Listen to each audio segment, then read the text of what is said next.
Good morning, everybody. Brrr is the only thing I could say. First thing this morning, Ryan sends me a weather update from the studio. It's like 5 degrees. Yeah. It's one of those mornings where the only emoji that counts is that little blue face with the icicles coming off of it, right? That's It the is one. that cold. It is freezing this morning. And I mean, I'm just glad I wasn't late this week around, 2 weeks running. I'm on a roll. I know. Let's keep it going, Mash. I mean, if you can do it 2 weeks in a row, you can do it all weeks in a row. And if you can do it in winter, summer's going to be easy.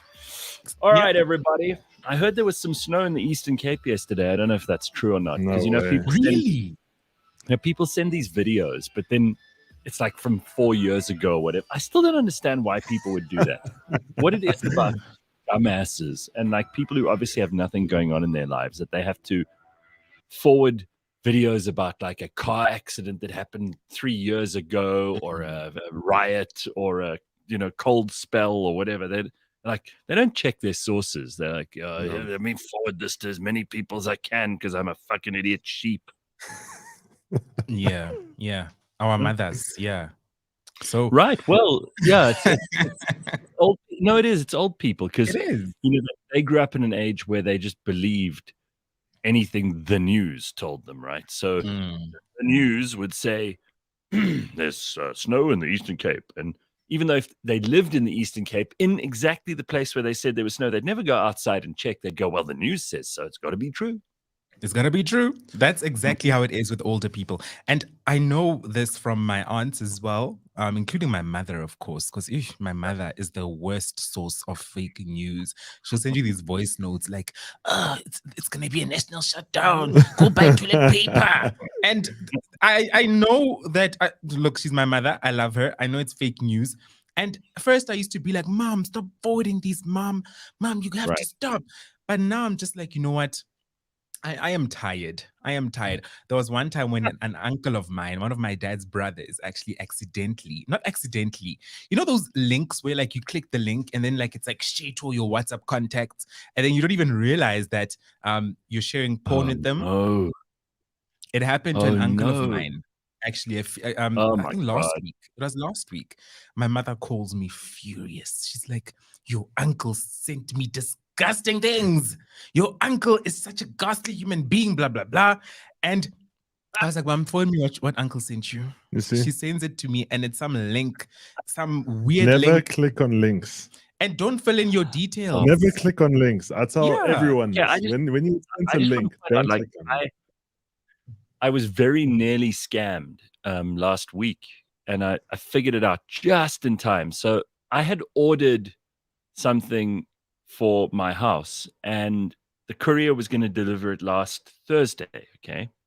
Mm-hmm. So they send the package on Thursday. They give you a PIN number, which they send to your phone, right? Yeah. But then a different courier company, I mean, it all looks very legit. Different courier company sends you an email on the day before, and they say to you, oh, you've got to pay this customs fee, but it's all internal. So I haven't bought from an international company or anything.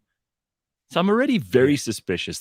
So I go to the site that it tells me to go to, which is one step further than you should go already. So I'm already in dangerous territory. And I get on there and they say to me, okay, please fill in your credit card stuff. So it's got the credit card number, your name, your CVV, which is on the back of your credit card, right? Oh, yes. And they also asked for the PIN, and I was like, no. So I was like, I don't care whether this is the package that I've ordered or not. You're not getting my credit card PIN number. That was like all alarm bells were on. So I deleted the email, and I checked. Like it looked legit. It looked like it was Ram couriers, which were funny enough not the people that that were delivering this package to me. So there must be someone in the courier business who is a crook, who passes on information and says to who says to these crooks, like, guys, that these are the people who've ordered packages today, so these are the ones you can try and nail. So be really careful. 100%. No, we have to be very careful. If you order something from like some local distributor, and it could be like it was Pool Chemicals or something like that, or a heater for the office or something. They find out that there's a delivery scheduled for you, and then they will go and send you an email. So it all looks very legit. So it's just not what you ordered, or just a different courier company. Or the minute they ask you for your credit card PIN number, just run a million miles away, because those people are after your money. And they would have cleaned out everything if I'd filled that in. Can you imagine? Run, Mulife, run. My dad actually almost got scammed last week as well, but it was very legit. Like, it was almost a reverse way of doing it. He got a call from the so-called, I don't know if you know, Standard Bank has the Falcon department, which basically it picks up if there's any fraudulent transactions, that it picks up if irregularity, if anything's irregular in your purchasing, then it will call you and say your account's been hacked. Right. And so this guy was on the phone from the Standard Bank Falcon department, basically telling them that somebody tried to hack my dad's account, buy German air tickets. Oh, yeah. And we need to move your account. So he had my dad's ID number, he had our residential address, he had our phone numbers. Oof. And the only way my dad caught him out was he didn't know that my dad worked for Standard Bank. And so my dad said, "What's your employment ID?" Oh, wow. And he couldn't produce one. Oh, man. Listen, I'm telling you, it's got to a point now where, we used to say, oh, it's like stupid people who get caught out. Guys, listen, I don't think I'm stupid. And I don't think Lebang is stupid, and she's been caught out. I don't think your dad is stupid, Ryan, and he very nearly got caught out. I'm telling you, these guys are getting so good at this. And they're working with the actual organization. They're working with the actual organizations. That is a fact. Right. I was expecting a package from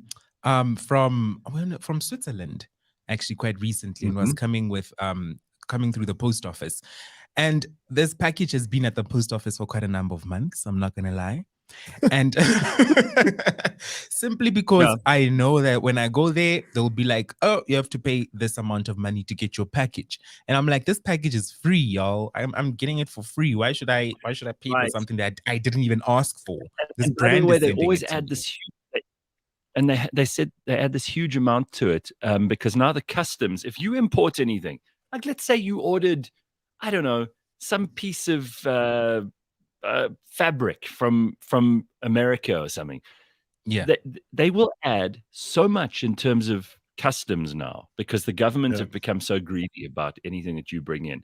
But also, there are 1,000 people along the way who all want their slice of the pie, that you might end up paying. Like the last time I ordered an international package, I ended up paying double the actual cost of the item because of the customs fees.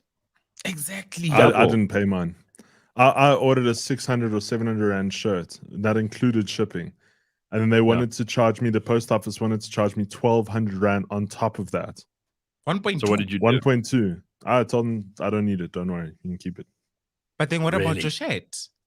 You already paid 600. I know, but I'm not going to pay 2,000. I'll write off the 600. I'm not paying 2,000 for a shirt. Yeah, I did that a couple of years ago as well, because I thought, like, why should I pay so much more? So all that they're going to do is they're going to shut down all this trade. I mean, it's so ridiculous. And then I see this headline this morning, while we're talking about incompetence, I've got to get two things off my chest, all right?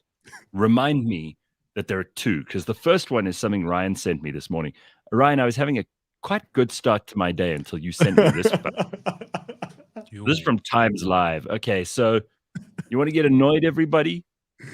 This is looks like a legit article. Again, we have to question everything, right? But you may be keeping out of the darkness with an inverter, but Eskom, listen to what they want you to do now if you've got an inverter. So now you've gone to go and get an inverter because you can't rely on Eskom.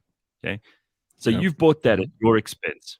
Eskom has asked that you delay recharging your unit after load shedding to make sure we don't get any more load shedding. The country is currently battling stage 4 and 5, leaving the lights off in many homes for about 7 hours a day, including a 4.5-hour block. Gatvol, some South Africans have invested hundreds of thousands on solar and inverter systems, or more portable inverters to minimize the impact of load shedding. But in a call to action, Eskom has told customers they can protect our electricity supply and reduce load shedding if they delay recharging their inverters when the power comes on. Just I'm sorry. What? what the fuck, guys? Are they? What are they smoking? So now, even though you've bought the inverter because you can't rely on Eskom, now they don't want you to charge your inverter. What are they smoking? I'm just like, what more do they want from us? They want us off the grid. We get off the grid. Now, it's such a joke. You know, there's that joke about like when they eventually at stage 10, they'll come to your house and they'll steal your candles. Now, you know, it's not even funny. Like how bad is this? And guys, it's not Eskom. This is the government, because the government of this country does not believe in competence. Competence. We spoke about this just the other day.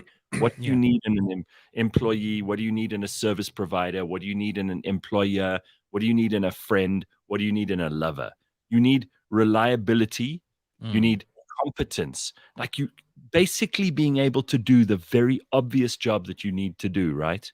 Yeah. So when we talk about how all over this country, incompetence has taken over, that's why you can't order a package from overseas. That's why you can't recharge your inverter now, according to Eskom. That's why you can't. Yesterday, I was stuck on the highway for 2.25 hours. Okay. I saw.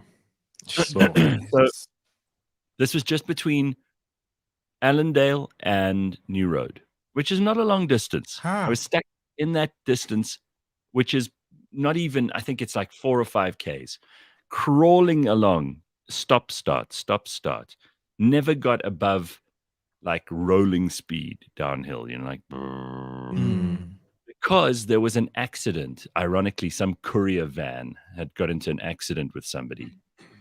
And there's just, again, we don't have competent people who can clear the road. There is no reason. There's no reason why once photographs have been taken, bodies have been swept off the road or washed off the road or picked off the road or whatever, there's no reason why they shouldn't clear as quickly as possible so that they can get traffic flowing again. Because you're not just inconveniencing the people who've been in the accident. It's thousands of people in the most important, busy piece of road in the country that need to get where they're going. You know, I was there at like 2:30 in the afternoon, which is not peak time. I just wonder what happened by the time I eventually got through it at 4:15. I wonder what happened to people who were stuck at the back, who'd left the office at 3:30 or 4 o'clock, because they would have been stuck there until like 6. Now, there is, again, incompetence because we don't have teams that can clear the road quickly enough. So we don't have people who are very good at emergency services or forensics or whatever they have to do. I know that there's stuff that has to happen. We all understand that. We can all be patient. When there's an accident, it's got to move fast, though. It's really got to happen quickly because people cannot sit in traffic for 2.5 hours. It's just not on. It's not. You know, as I drove past, I saw, I kid you not, like 5 or 6 Metro police vehicles and the police standing there against their vehicles like this. I'm like, what are you fucking idiots doing? Because you have to get the traffic flowing. There's 1 lane open. Open it to 2. Also, there's so many more cops than what there needs to be. So I had to get that off my chest. Anyway, so don't get scammed. Fuck Eskom. And try not to end up in traffic. So that's it's going to like make you seriously grumpy. So that's just like a regular Wednesday morning, then. This is what that is. Anyway, it's so tiring. It's so tiring living in a country where our government is constantly working against us. We're not being supported. Everything we do, every time we come up with our own solutions, there's a tax, there's something that we must basically pay the price for. It's exhausting. We can't anymore. It's enough. We can't. I wonder what it'll take to make South Africa, you know, to make us all like take to the streets or stop paying tax or something like that. Like, how much further do they have to push us before we will openly rebel against them? You see, and also with the whole like not paying tax thing, tax is integrated into everything that we we do and buy. And Well, I mean, you can't even buy a shirt from America because they'll tax you on that. Oh, Yeah. jeez. Yeah. There's no So- Well, winning. maybe we've got to find ways around that, like be as crooked as we can. So we've got to find somebody who imports a whole bunch of other shit and say to them, hey, listen, I'm going to order twice a year, and can you like put it in your containers or whatever? I think we've got to be crooked. There's no We have point to in be. us being honest. We must not be honest about things anymore with this government. We must lie to them. Everybody has to lie. Everyone in South Africa must say that they're earning 20% less from tomorrow. Yeah. And then when they come for the tax, we say, but we told you we don't have any money. Exactly. You know, that there's no money to be paid. What pay back the money? I can't, you know how Jacob Zuma What said. money? Yeah. What money? So that's what we must say to people. Anyway, Hey. I hear that you have a story, Mash, while we're all bitching and moaning first thing in the morning, because that's our national sport. So load shedding, people think it doesn't have indirect consequences, and we know that it does because, for example, for everyone who lives in a city now, there are robots out, which means traffic is always a nightmare during load shedding. And I've noticed, you know, there are less and less cars, even though there's more traffic and load shedding. And that just means that there are less and less people going into the office, which is less productivity. All of that is an indirect consequence of load shedding. But what is yours? Exactly. Well, this happened actually a few weeks ago to a friend of mine. And my friend is a pharmacist, and she works at a pharmacy, obviously. And they had load shedding at this pharmacy. So what happens at their work is that basically the storefront is powered during load shedding by their generators, but the back is not. So in the back, the cafeteria and so forth has no power during load shedding. So it's dark in there. And during their lunch break, she was having her lunch and she was like, oh, you know what? I need salt because my food doesn't have salt. She goes to one of the cupboards in their canteen and grabs 2 sachets of salt. And then while she's eating, having a good time, you know, one of her colleagues comes along and he's like, Ish, I need salt, but it's so dark in there and my phone's flat. I don't want to like use my torch. So she's like, oh, I have a sachet here. Take a sachet. You know, he takes one of the sachets that she's using and then sprinkles it all over his food and starts eating. But while eating, he's like, this is some crunchy ass salt, child. And then while eating, he's like, man, this salt is very crunchy. What's going on? What's going on? And then turns out that later on, first of all, he starts actually vomiting. He becomes sick and doesn't know why. They go to the bin. What was in the little sachet? It wasn't salt. It was silica gel. So she handed him silica gel. That's what they use to dry things out. Yes, you find it like if you buy leather shoes, it's in the box and so forth and so on. So now, because first of all, my friend is a pharmacist and she had 2 sachets. Turns out that one sachet was actually salt. The one was silica gel. I'm assuming somebody put silica gel in the salt box or salt, whatever, in their cupboard in the kitchen. First of all, why would you have silica gel anywhere near the kitchen? First of all, I mean, I know that, you know, hindsight is 20/20 vision. A lot of people saying it's not a sachet mash, but you know, who cares? Like, we get the story, everybody. You know, like that. If it was something else, they could have died. Absolutely. And now this guy actually ended up going to hospital. And they said he's in ICU. And it got, well, some of our colleagues were laughing, but some were like, ICU. Yeah, to get his stomach flushed. And some of his colleagues were like, silica gel is a bitch. You can't have that. That's very, very. And now some of her colleagues were like, oh, you're a pharmacist, so you were trying to kill him. You knew what you were doing. And she's like, I didn't, that was in the container of the salts. So people have actually turned on her and they've said that she is responsible, even though in the dark she couldn't see what was going on. And I know which little packets you're talking about. It's those little paper things that you tear open and they put them in pretty much anything to keep things dry. You know? Exactly. But you know, also when you buy takeaways at like places with dodgy or questionable hygiene standards, you get those little salt sachets as well. Sachets, Congo Chris sachets. But you get those little sachets as well. And Yeah, so it's quite confusing. I mean, if those are all in one box, it is easy to just grab the same thing, to just grab those two different things, thinking it's one thing. And now some of her colleagues have turned against her. Others are just laughing their butts off. They're like, "Wow, she really tried to kill homeboy. Damn." That is a real indirect consequence of load shedding, and now this woman could be in big trouble with her colleagues. Holy Absolutely. So the darkness, I mean, it does affect us What happened? indirectly. Oh my God. It does. So that is one unfortunate thing that happened to a very close friend of mine. And yeah, she's still dealing with that at the moment. She's still quite traumatized. And yeah, it's very traumatic. I would feel absolutely awful if Ryan... Jeez. Listen to this. Slippery Pickle says, I once saw someone dismantle a restaurant candle to pour the liquid all over his steak. He thought it was vinegar. I was like, dude, it's got a wick. You know those, like, it looks like like a crystal ball almost, and then it's filled with liquid. And then that liquid is obviously a fuel for the candle. And someone thought that was vinegar. Oh my God. There's no justifying that.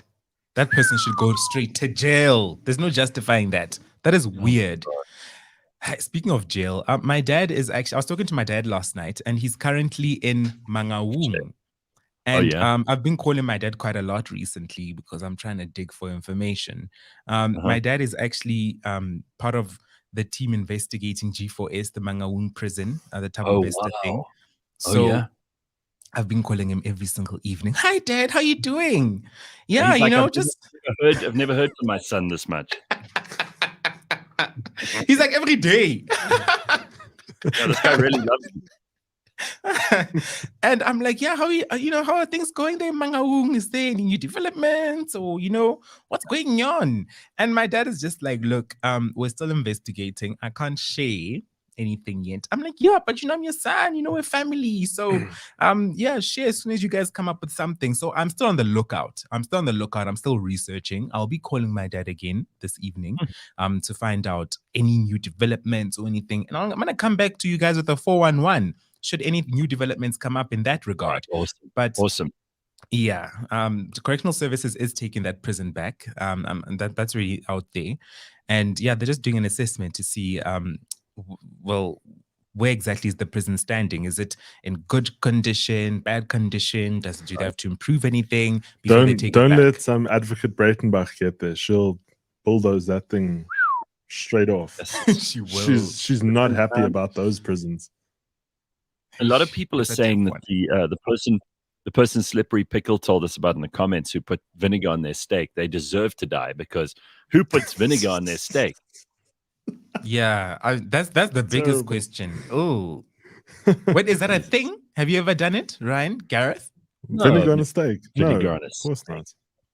Okay. Kind of people do that. I mean, I don't. It's like putting tomato sauce on a steak. It just doesn't make sense. That's so weird. So Mash, is it true that you will be homeless at the end of the month if you don't find a place to stay in the north of Joburg? Because what's going on here? Hey, Gareth, I have 5 days to find a place. 5, only 5. And the thing is, my roommate has already got a new roommate. I told her that I'll be out by 1 June. So she was like, I'm already sorted. She went on roomies.co.za. She got a new roommate on there. I don't know how the hell that website works. But I feel like I can't trust that. Roomies. Apparently it's a thing. I've never heard of it in my life. She was like, oh yeah, I found a new roommate on Roomies. I was like, what the fuck is Roomies? She's like, it's a website where you find roommates. I'm like, huh? Look at this. What? Guys, oh my God. Can I tell you, I don't think I could trust the website to find a roommate. Not in this country. Because you just don't know who you're going to get. Yes, exactly. Unbelievable. Roomies. Just look at this. Are you researching this? I'm looking at it right now. Oh my goodness. They like post their own pictures and they're like, hi. And they're like, it looks like Tinder. Is it like a Tinder for living spaces? It looks like so weird. But the funniest thing is they put how much money they have, right? So look at this. So you can there's wow. How about How's that? She talks about herself and then she says she's got 5,000 Rand to throw in. Then there's Kolile, who's got she's 38 years old. She's got 2,500. that she can put in. And then there are these other people. I mean, this is great. What a Guys, sight. I did not know this existed. This is crazy. It's- I've never heard of it until my roommate mentioned it to me. I was like, what is it like Tinder for roommates? No, but there has to be some sort of verification process for this because this just has scam Guys. written all over it. I don't think it is. Look at Jason. No, it looks real. It looks real, guys. It is real. It is real. I don't know what kind of Wow. verification there is. I think the only verification is just your phone number. That's about it. You just verify your phone number. But you tell can you what, also you- list. You take your life in your hands if you are gonna roomies.co.za. Wow, hey. But my roommate found a new roommate in like 5 minutes. She was like, because I was like, look, month end, I'm leaving. Wait, and but- then the following day, there was some girl there. She's like, yeah, she's from Roomies. I was like, what the fuck? Wait, is hold on, Roomies? hold on. Let's just try to think about how this works because I'm imagining a Tinder-like setup where you both have to like each other, or you both have to kind of Yeah. sort of agree that Mhm. you both look compatible, and then it only opens up the chat. I don't think they don't just give the phone number right away, do they? How does it work? I don't know how it works. I didn't sign up to Roomies. I'll ask asking my us, we- roommate. We've just found out You about just solved your roomies. problem. We don't know. But We don't know listen anything here. about this. So people can actually also mention like some of their preferences on Roomies. So if you're looking to share with someone, you share your budget as Gareth just shared now. I just went into someone's profile, someone named Jason, and his profile says, I'm a non-smoker and I have children that will visit. Nope.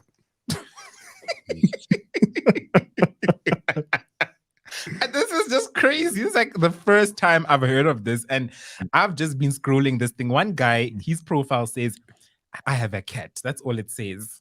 Well, Mash, have- there. I think we've solved your problem for the next 5 days. Get on Roomies. Yeah, Mash is going to be spending the next 3 days at the office and all of our internet just going to Roomies to try and find it. It is unbelievable. Wow. It is amazing. Just go through I'm- Roomies and have a good time. And then I think if you want to look at other places, I was on the Eskom app the other day. It's now called ESP because yes. everyone thought that it was a direct Eskom app, and so they kept on getting hate. So they had to change their name. And have you Yes. been on the chat rooms on that thing? No. I'm always on the Yeah. chat rooms whenever I'm in Springs. Gareth, just What take happened? today. Mhm. People, so it's so weird because in lockdown, I remember overhearing stories. People were hooking up using that app Oh, sign me up. Really? because it's people in the area. If you go onto it, No people way. I promise you, if you go onto gotta the see app, this. you can go Oh, to I've gotta like see your this. local chat. So you go to the Eskom's a push app, okay? Yes, And then what? You've got Ask My Street. yes. Ask my street. Okay. Oh, I'm wow, on look at Ask My this. Street. It says hot Looking nearby. for- Is that the part where I hook up? No, so this Look in for lockdown they're using it domestic for. help. Look at this. There's looking for domestic help. Please bring your ID for verification. Rate 250 for full day. English speaking. Age 40 to 50. Start 7 o'clock. Yes, that doesn't sound like a great job. Can I read you one description quickly? I mean, one text 2 hours Go ago on. in Ilovo. Go on. Searching for a quiet, mature, over 45, experienced caregiver, cleaner, companion, simple cook with references from a white employer. Must have SA bank.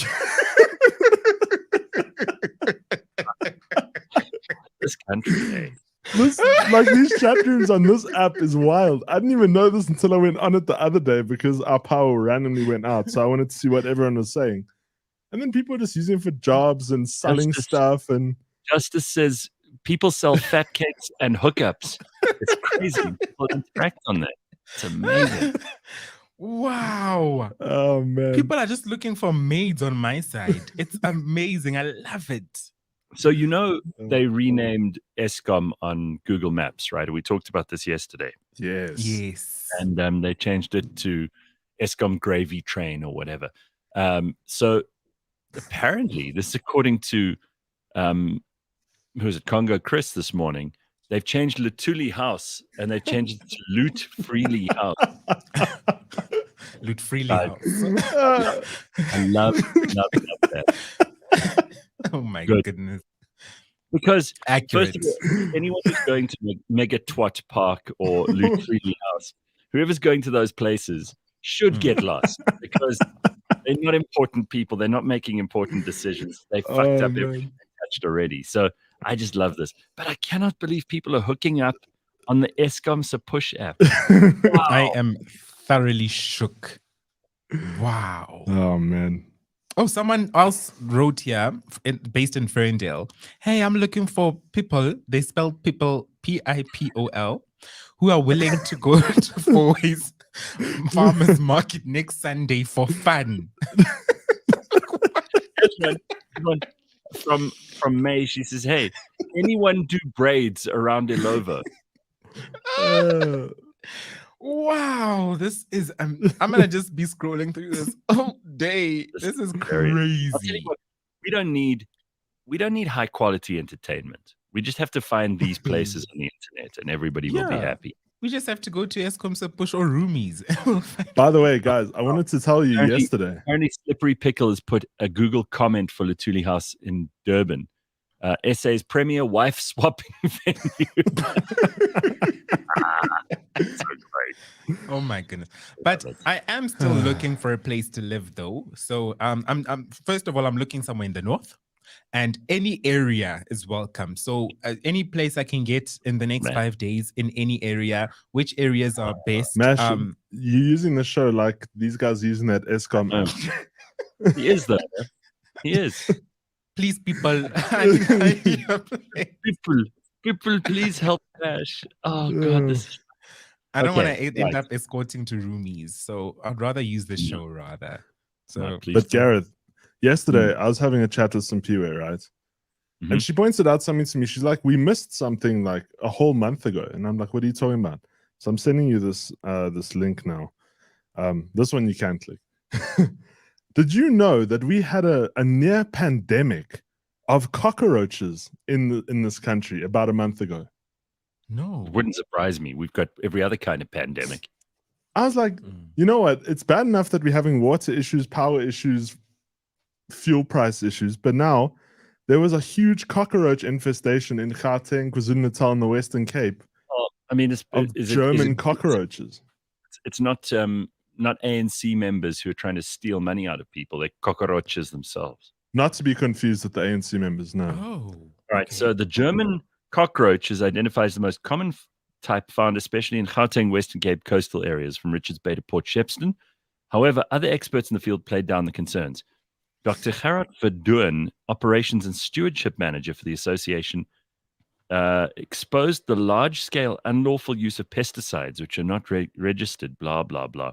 He says, I got lots of calls from the public about how to control pests. In February last year, I saw a surge in the number of calls about cockroaches. Normally you get them a bit in the summer. In July last year, people were asking me about pesticide that was sold via Facebook and WhatsApp. And it struck me that because this was a pesticide for agriculture, it shouldn't have been used indoors. That tells me that people were getting desperate and trying to control the cockroaches. The Department of Agriculture has been helping me clamp down on the illicit trade. Oh, okay. So because people have cockroaches, because there's an infestation, because there's another thing that the government can't help us fix. Wow. So now people try to get pesticides off of social media or wherever else. And then someone like this tries to shut them down. So don't solve the problem with the cockroaches. Go after the people who found a pesticide that they shouldn't have indoors. Absolutely. Hey, we're really going through it as a country. The other reasons. Okay, you ready? Surprise, surprise, surprise, surprise. Okay, here it is. People in blocks of flats are especially affected. We had terrible drought in the country at the beginning of 2021. We've had rainfall in the last 2 years. Cockroaches thrive in the rainfall conditions. Yeah. Poor service delivery, lots of refuse and waste food lying around create a living area for cockroaches. A dirty kitchen or food left out overnight creates an environment for them. If you take away their food source, there won't be an issue. It's partly people just being gross and being disgusting and not cleaning up their own house, but it's also partly service delivery and rubbish collection. So now you know, people. Now you know why we've got cockroaches as well. But how frightening is that?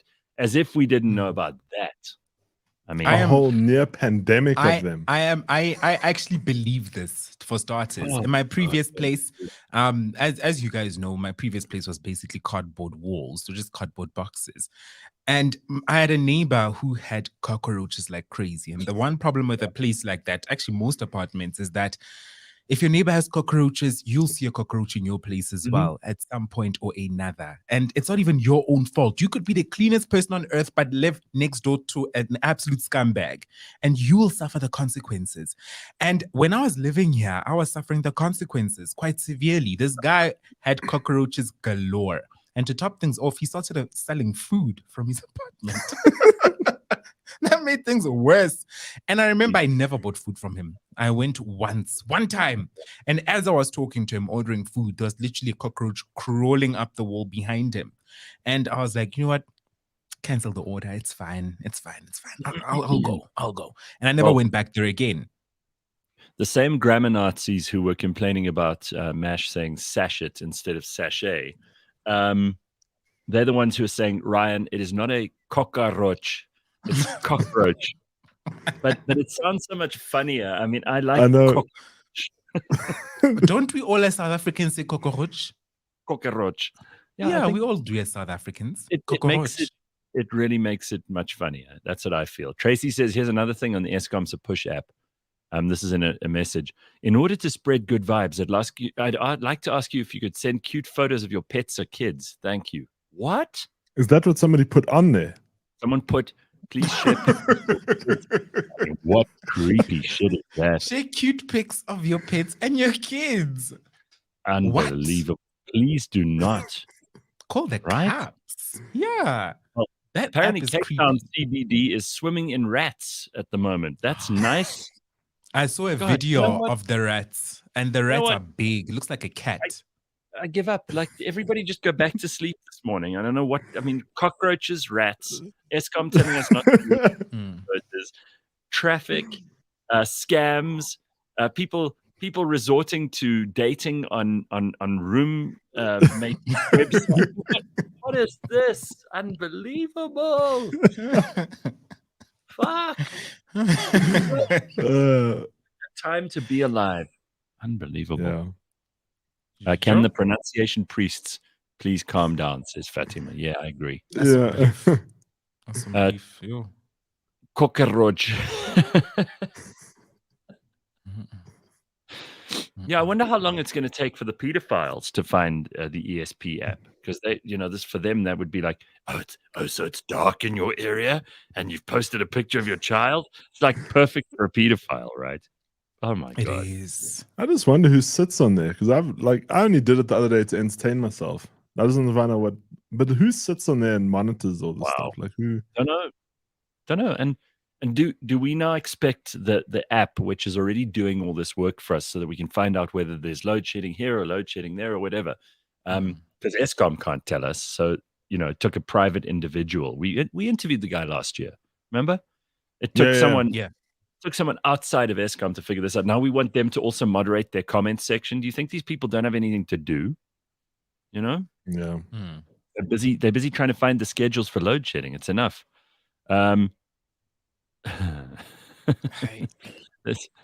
Trace says, I'm never listening to Cliff Central again. I'm officially traumatized. By the cockroaches, the pedophiles on Eskom's push, or the rats? Can I tell you, our country's super I don't know, have you seen a lot of outside international organizations making documentaries about us?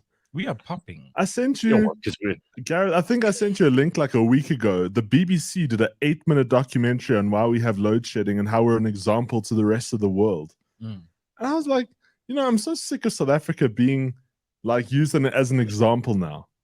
Like, God, can't we just...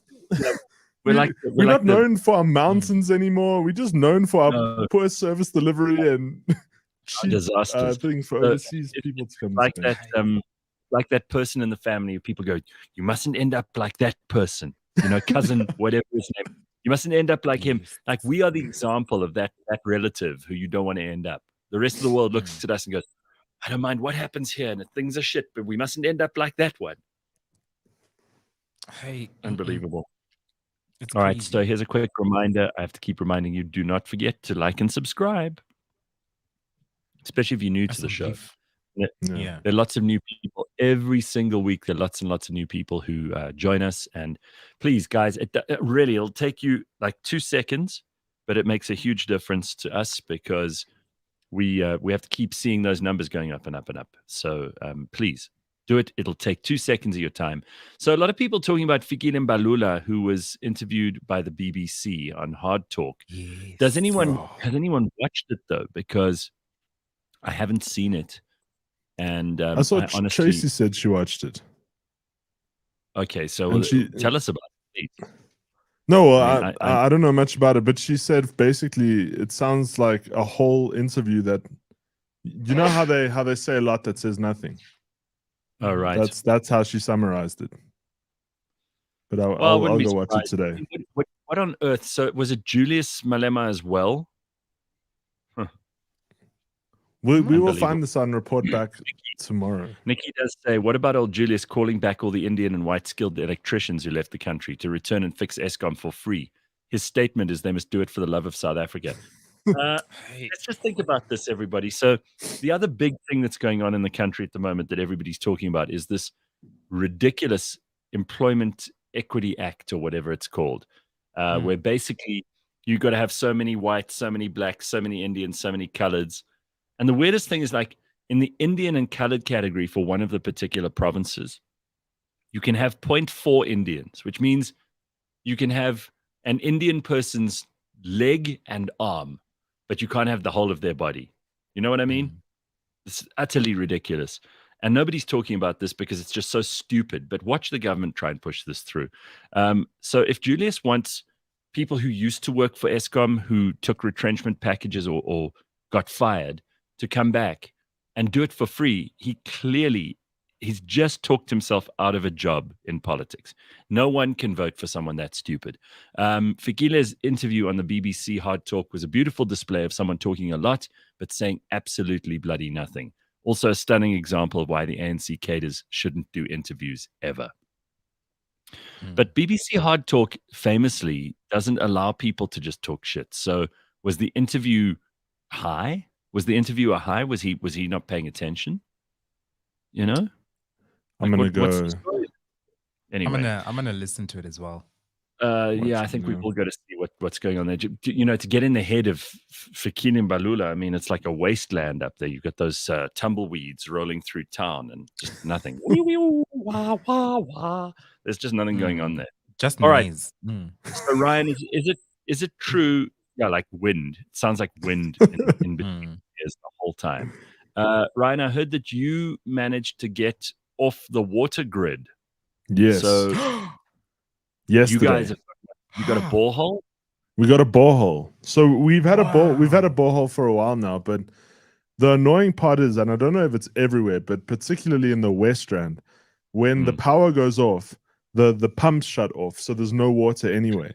And then in the last couple of weeks, the water stays off longer than the power, so the water stays off for over 6 hours at a time, which is so irritating. So we finally got the guys in yesterday. It's a whole mess because there's just, now you got to, with the way they do it, it's weird because now you got to clear out the tank because now they pump clean water into the tank as opposed to your normal borehole water just sitting there. Okay. And so now we can officially use the water. It works with the generator somehow. Now we can pump water into the house so that now we're off the municipal grid. How much does this cost? Awesome. I think it costs somewhere around 20 to 28,000 around there. That's not bad to go. But you have to have the rights to actually be able to sink a borehole in your well, that's not including the borehole. That's with the borehole just the borehole's already done. How much does a borehole cost to get? They charge per is it per no, I don't know what the measurement is, but it's however far you drill down. It depends on how high the water table is. And I had the guys come and see if I needed to do that. And they actually said to me, it's not worth it. It's not worth doing. So I don't know. I mean, why do we have to think like this? What are we in the 1800s that we need to, we can't rely on the government to do anything. There is no point in the government at this point. There's no one's sitting around going, we need them desperately. Everyone's going, how do we get away from them? How do we indemnify ourselves of and from them? You know, we do have Sean Sanders joining us in a short while, but let me quickly tell you that there is a new episode of Beyond Madness. That's correct. And Beyond Madness, of course, is brought to you in proud association with Adcock Ingram OTC. The sponsors are Brave. Listen wherever you get your podcasts. It's been said that youth is wasted on the young. And of course, that's a famous saying. A number, a state of mind. What is young?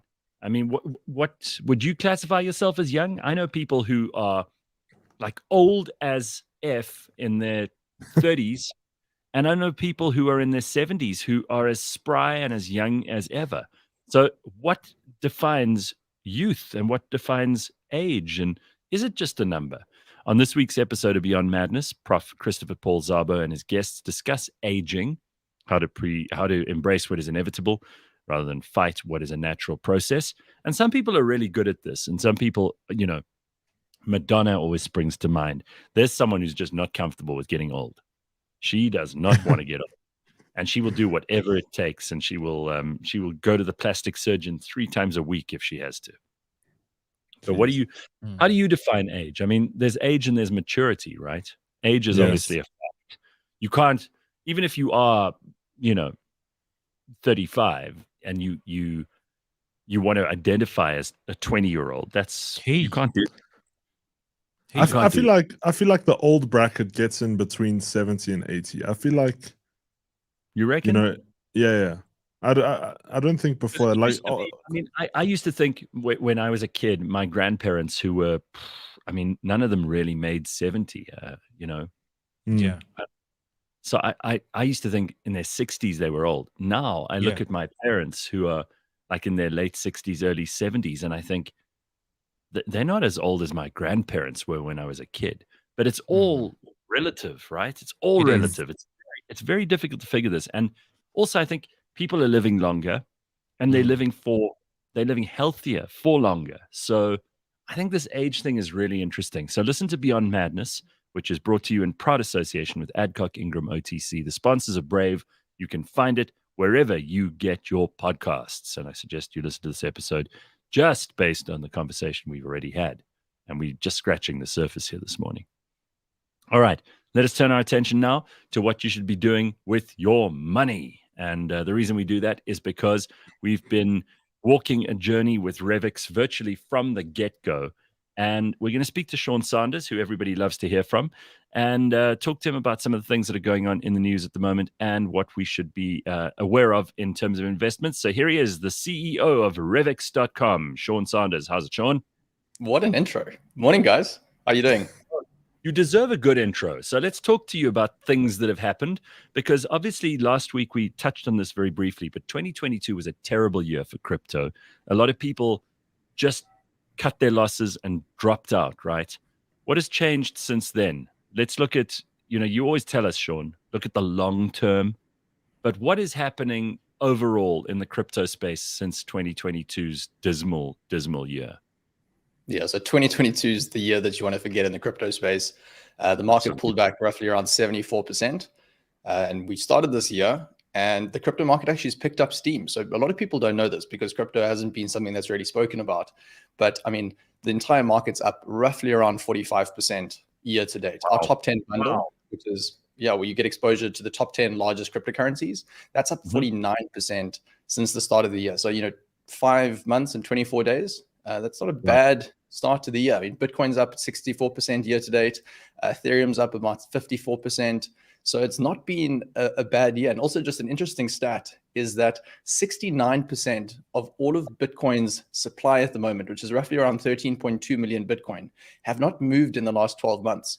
So this is the highest it's ever been. And what this really means is that you've got investors, crypto investors, that are taking a buy and hold approach in the crypto space. So traditionally, this was an asset class where people traded the entire time. So it's just really interesting to see sort of this asset class mature in the way that it has. And I think what's really changed, though, in the crypto space is that you've had new regulations get introduced pretty much around the globe. FTX, which is sort of like saying Voldemort in the crypto space. But that whole saga that happened at the end of 2022 has brought about better regulations, better oversight from banks, and then clearly more savvy crypto investors. So overall, just a really positive development in the crypto space. That's very, very important to take stock of, because I do think people also, they have this idea in their heads and then they don't look at the ongoing changes. And there are constant changes that are happening in the world of crypto. So let's look at what you're most excited about and cast your mind forward a little bit. Let us into your predictions around what you think is going to happen, what you're most excited about going forward in 2023. Yes, I suppose really two areas. You've got, I think, stable coins. We spoke about this on last week's episode, but the ability to move currency or value via the crypto network, but using traditional currencies is really exciting. If you look at just the cost of remitting funds in Africa, I mean, last year, the average cost of doing that was around 8%. I mean, 8% of the value that you are transferring from one country to another is incredibly high, right? And then if you look at swiping your debit or credit card or paying for something using SnapScan or Zapper, I mean, you're paying 2 to 4.5% every single time. Now, you're not necessarily paying for this. The merchant's paying for this, but the merchant's passing that cost on to you. So, my thesis really early on, I'm talking now when I first sort of got into the workplace, right, more than 12 years ago, I was thinking, okay, well, this whole entire payment craze where you've got, these big payment firms, the likes of PayPal and all the rest, like they're existing for a short period of time, and you're going to have the cost of payments really drive down. And that hasn't happened at the speed that I really assumed. But I think we are sort of at the precipice of this now, where there will be a big change. So, if you had to use something like USDT, the largest stablecoin Tether, you can actually send value from, say, your Revix account to another African country, or somebody based in Australia, New Zealand, you name it, and you can do that at very low cost, $1, $2. So that significantly reduces the cost. So stablecoins is exciting. And then a slightly more complicated subject, we have spoken about this in the podcast before as well, is the Web3 infrastructure. So if you think about cryptocurrencies like Ethereum, Cardano, Polkadot, Solana, I mean, what these cryptocurrencies are ultimately trying to do is to create sort of an operating system where you can build applications on top of this operating system, so this blockchain sort of OS. And these apps can ultimately get adoption. So you can imagine sort of a Web3 version of the likes of Facebook or YouTube. And as these applications get adoption, the underlying infrastructure, kind of like a motorway, gets more busy. And that causes these cryptocurrencies to increase in value. And if stablecoins have to increase, or the use of stablecoins increases over time, you would then have these stablecoins sort of sitting on these infrastructure sort of plays. So, when you send USDT over the Ethereum network, you wouldn't even think, hey, listen, I'm using the Ethereum network to do this, but you are. And the Ethereum network then lands up getting a bit more busy. So we've got a bundle for this. We've got the smart contract bundle that we offer to our users. And that's really an infrastructure play. So if you believe blockchain technology, Web3, NFTs is really going to grow, that's what we offer through that smart contract bundle. But that's really exciting to me at the moment. All right. So the obvious question that everybody has every week, and we get some, pretty bizarre questions from people, but it seems the majority of them want to know, when is the perfect time to invest? We spoke to Anthea Gardner the other day about general investments and kind of where people are putting their money, and, should we be in gold? Should we be in stocks? Should we be here? How's this performing? How's that performing? There is no perfect time, right, Sean? I mean, it's time in the market rather than timing the market. What do you think of that? What do you think of people who are sitting around, they're looking at all of the things that are going on, what they have to spend money on, and they're going, well, I really don't know what to do with this extra $500 that I've just found in my jacket pocket. Where should I put it? Is this a good time to invest in crypto? I believe so. And I'll say that again, this is not financial advice, but crypto is a fantastic diversifier. So there's sort of three reasons why I would look at crypto as an asset class. And I'll also, just before I go down this sort of path, also say crypto is a part of your portfolio. It shouldn't be your entire investment portfolio. And if you have 500 Rand left over at the end of the month, you should feel good by making a decision to defer some sort of a purchase. So saving or investing rather than going and spending that money. I mean, we live in this consumption-driven world where we want to buy the latest things. We feel happier when we buy things rather than we save. One of our big missions really at Revix is to try change that. We want to make people feel really good about saving and building this investment portfolio, because what really sucks is when you don't have money and you need to take out loans from the banks or friends, you name it. And that's a position that you want to sort of avoid. So Crypto is a great portfolio diversifier. That's sort of one of the first reasons why I would look at crypto. And again, you can get started with a small amount. With Revix, you can get started with about 150 Rand, and you can start building a crypto portfolio over time. The sweet spot would be roughly around 1 to 5% of your entire investment portfolio, up to maybe a maximum of 10%. If you're a little bit more aggressive, should be in the crypto space. So this is just a small portion of your overall portfolio. I mean, that's an interesting statistic. So you're saying between 1 and 5%, but if you're feeling really, if you're not risk averse, then maybe you should go up to about 10, but not more than that. And diversification is the big word in all kinds of investing, right? You don't want to have all your eggs in one basket, as the old saying goes. That's exactly it. And I think it always takes somebody getting absolutely wrecked with a single investment, right? And that a single investment could be your home, right? If your home value hasn't increased in 20 years or 30 years, like for a lot of South Africans, that's bad. That's really, it really impacts your long-term wealth creation opportunities. So having this diversified portfolio is really important. I think the second reason I would look at crypto is that blockchain-based applications, so like a Bitcoin, like an Ethereum, like a Cardano, all these different cryptocurrencies, they are software. And if you look at how these programs develop over time, it's no different to the programs that we have sort of got to know in the mainstream, right? The likes of a Windows operating system.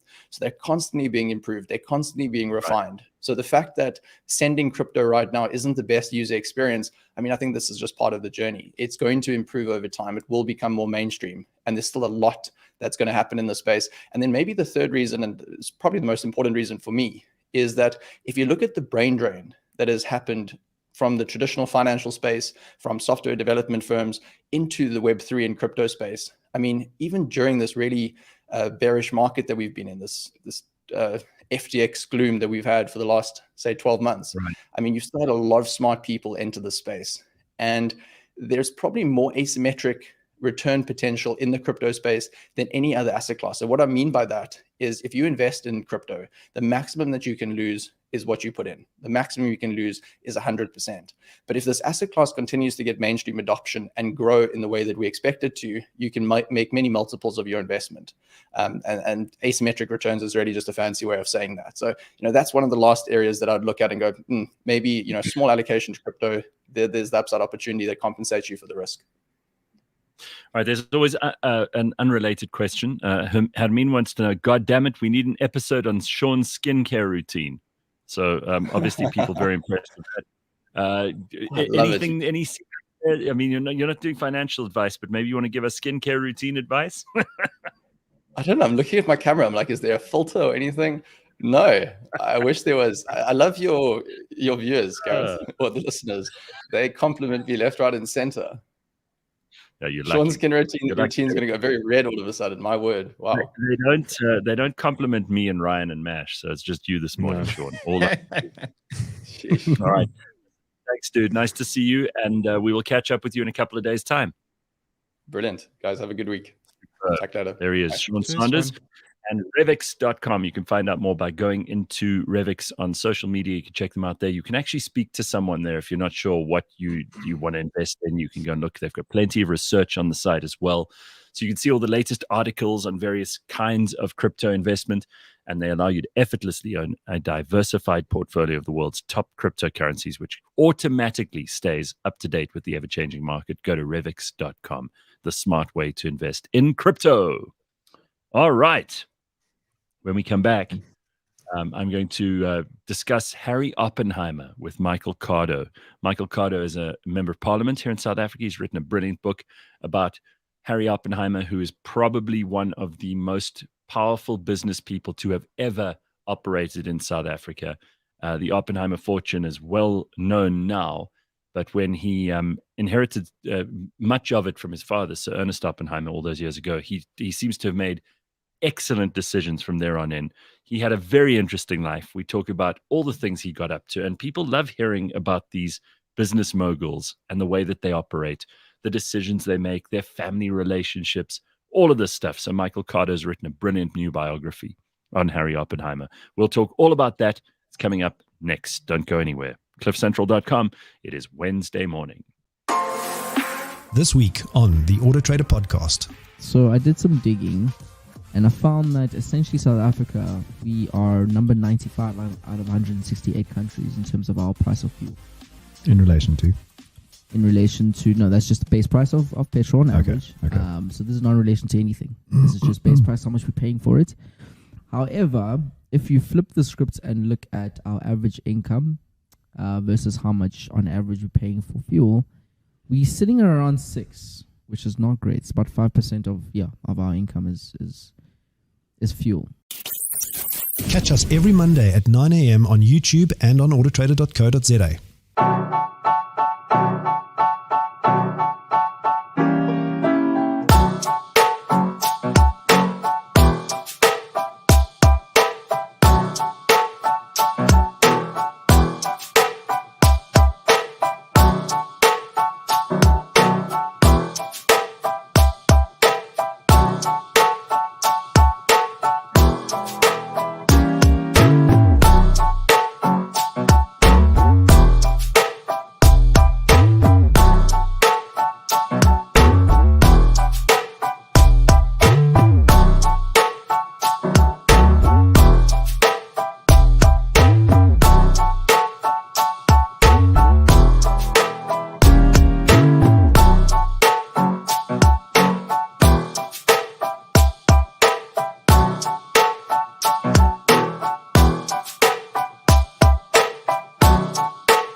Hi, I'm Barrett Edelstein.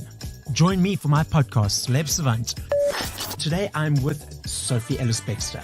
So right at the moment, I'm at home in London, but after I speak to you, I'm going to pack my bags. 3 of the members of UB40, Earl, Matt, and Jimmy. Well, we're in the middle of a tour at the moment. Career retrospective with actors, singers, and entertainment industry experts every Friday morning at 9 o'clock on cliffcentral.com or wherever you listen to your podcasts. All right. Well, this is probably one of the most interesting books I've picked up this year, and I think you might be interested in the contents of it. Now, if you don't have time to read the book, I understand. We try to bring you discussions with the authors of these books from time to time because they really are documenting things about this country, which I think we all need to know. Harry Oppenheimer, of course, an enormously important person in the story of South Africa, an international gold and diamond magnate. Presided over the corporate dynasty of Anglo-American and De Beers for more than 25 years. Famed for his wealth and his company's economic power, he straddled the 20th century in South Africa like a colossus. And 2 decades after his death, the Oppenheimer empire is no more. It's changed completely. And here is the story of Harry Oppenheimer, told by Michael Cardo, who spent an enormous amount of time doing the research around this. He is, of course, a member of parliament too.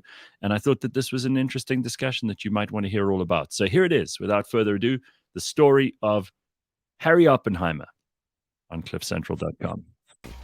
Michael Cardo, who is a member of parliament and an author, and someone who holds a PhD in history from the University of Cambridge, so he sounds like exactly the kind of person I want to spend time talking to, has written an incredible book about Harry Oppenheimer, easily one of the most fascinating people in South Africa, a magnate, for a while, I think the richest man in the country, if not on the continent, if not one of the richest men in the world at the time. Also someone who made an enormous and invaluable contribution to philanthropy, to many good causes, and to some political causes which have either got him into huge amounts of trouble or people complaining that it wasn't enough. But then people do that with history. Everything's revisionist these days, and we'll talk to Michael about that in just a second. The book is called Harry Oppenheimer, Diamonds, Gold, and Dynasty. And my guest is Michael Cardo. Michael, nice to see you. Thanks so much, Gareth. It's great to be here with you. First of all, you look young and full of life, but I'm sure that while you were doing this book, it was quite a lot of research. It was indeed research intensive, so I'm feeling particularly middle-aged after having spent 6 years of my life on No. Give yourself some credit. You look way younger than me, which is, and I don't get myself into a project like this very often. But this must have been fun. At the same time, you were given unfettered access to the archives, right? I mean, the Oppenheimers themselves said to you, go wild. You can do what you need to do here. And I know that there was a lot that happened behind the scenes before you could even get to publishing the book. Yeah. So how it came about is that the late, great Jonathan Ball approached me to write the book. He was a friend of mine, and over one of our regular breakfasts, he said to me, well, why don't you take on this project? I'd written one biography before, which had been published by Jonathan Ball Publishers. It was a biography of a man called Peter Brown, who was a founder member and leading light in the Liberal Party in South Africa in the 1950s. And there'd been a hiatus. I'd been busy doing other stuff. I'm a member of parliament, which engages my energies full time. But this project really was too good to turn down because Harry Oppenheimer, as you said in your introduction, is a titanic figure. He's a towering figure, and his life really straddles the whole of 20th century South Africa, and he was intimately involved in so many aspects of that history, not just in terms of the corporate sphere, but also politically, philanthropically, etc., etc. So yes, I was given unfettered access to all the papers in the Brenthurst Library, which is a magnificent repository of Afrikaner. You know yourself, you've been there, and it contains a multitude of fascinating manuscripts outside of the family papers. Absolutely. But all of the Oppenheimer family papers are there. So I worked through all of HFO's papers. HFO is how Harry Oppenheimer was ubiquitously known in the empire of Anglo-American, but also Bridget Oppenheimer's papers, which contain some fabulous stuff. And there was really a mountain of material to work through, which is why it took me a long time piecing it all together. And then, of course, you have all the usual challenges that come with writing a book, how to piece it all together. People think, well, it's a biography, it's straightforward. You just start at the beginning and finish at the end. But you've got to structure the book. You've got to be able to identify and draw out the major themes. So all of that was a huge, daunting challenge, but I couldn't have done it without access to that material. And the family themselves, were they forthcoming with interviews, that sort of thing? Absolutely. So, as I reflect in the acknowledgements of the book, the seal of authorization can be a double-edged sword, at once empowering and potentially constraining. But I can honestly say with this project, when I met the Oppenheimers at the outset, and this was back in 2017, when I began my research, there was no expectation that I should burnish the paterfamilias's image. And because there is that. I mean, also this is a family who are widely respected, and I think in South Africa sort of looked on in a hallowed kind of way. Certainly by people who know what they've done. There are a lot of people who say, "White monopoly capital" or whatever. Yeah. But they're a distinguished bunch, and they are not the sort of people who are looking for attention. Absolutely not. Traditionally the Oppenheimers have been an exceptionally private family. And I know that they wanted to wait a while after Harry Oppenheimer's death before allowing somebody to write a biography of him. You got to sit with Nikki, with Mary? I did. So at the outset of the project, I had a couple of rounds of meetings with the family. At first, I met Mary Slack, Harry Oppenheimer's daughter, and Nikki Oppenheimer, his son. And then I met with the grandchildren too. So they were all intimately involved. Harry Oppenheimer's youngest granddaughter, Rachel Slack, was particularly involved in the project, and she was great. She was an invaluable source of contact because I used to pepper her with questions. And she's really interested in the family history. And she's interested in the family history. And I used to sort of badger her with questions ranging from the top to the bottom of the family pile. What's the name of the dog in the family photo from 1997?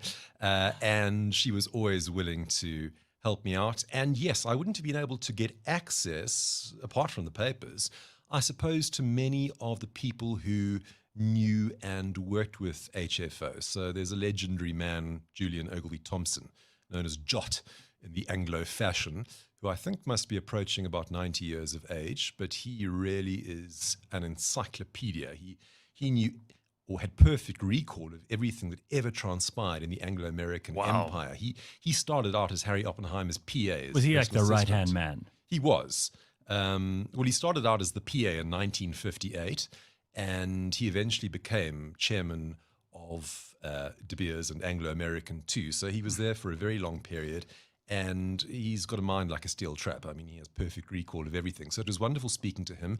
And of course, there were other close associates of Harry Oppenheimer's whom it might have been a little more difficult to approach or to get to sit down and speak to, absent the cooperation of the family. And I must say, the family was, candid and cooperative, and I wouldn't have been able to do it without them.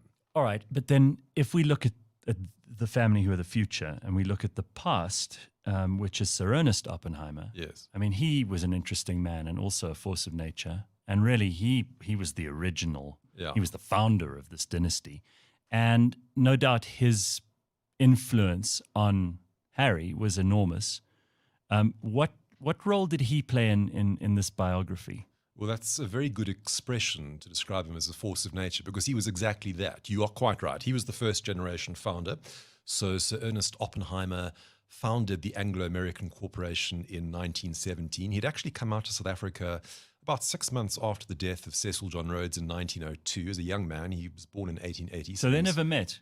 No, they never met. Okay, you'd think there was like almost an uninterrupted line there, but that's quite Yes, that's that's an acute observation, because both Sir Ernest Oppenheimer and Harry viewed the family enterprise as standing in what they called the Rhodes tradition. So, right, and of course, we're talking about someone now who's been completely villainized yeah, in modern history. There are all these people who assume that they are so virtuous and good that they can project their own virtue and goodness backwards in time and judge people who lived in very different circumstances and had very different choices to make, which is irritating for a historian. Yeah. I don't need to tell you that, Yeah. right? I mean, this is one of the perils of writing history in the current context, is this notion of presentism, whereby the protagonists Is that what they're of the calling past, it? Presentism? Yeah, the protagonists of the past are viewed through the lens of the present, in terms of our current values, mores, attitudes.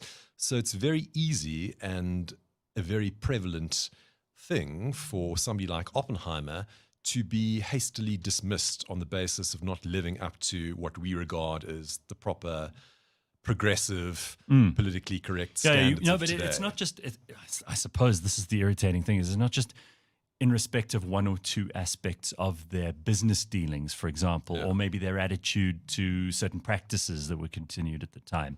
But it's the idea that you have to be this perfect and completely virtuous person at all times, and that any opinion that you had that is not reasonable by today's standards must immediately make you a terrible person. Absolutely. And that's such a danger when it comes to writing history and biography in particular, when you're trying to get to grips with an individual. I mean, no individual is black or white. No individual is wholly good or wholly bad. There are shades of grey, and the role of the biographer is to tease out those shades of grey and to understand them and to grapple with them, not to dismiss and to sort of categorically diss your subject. Yeah, well, I mean, when you're talking about the Oppenheimers, for example, there's also this proclivity, because it's become very cool to criticize material success, because it's something that a lot of people, particularly on the political left, they don't have.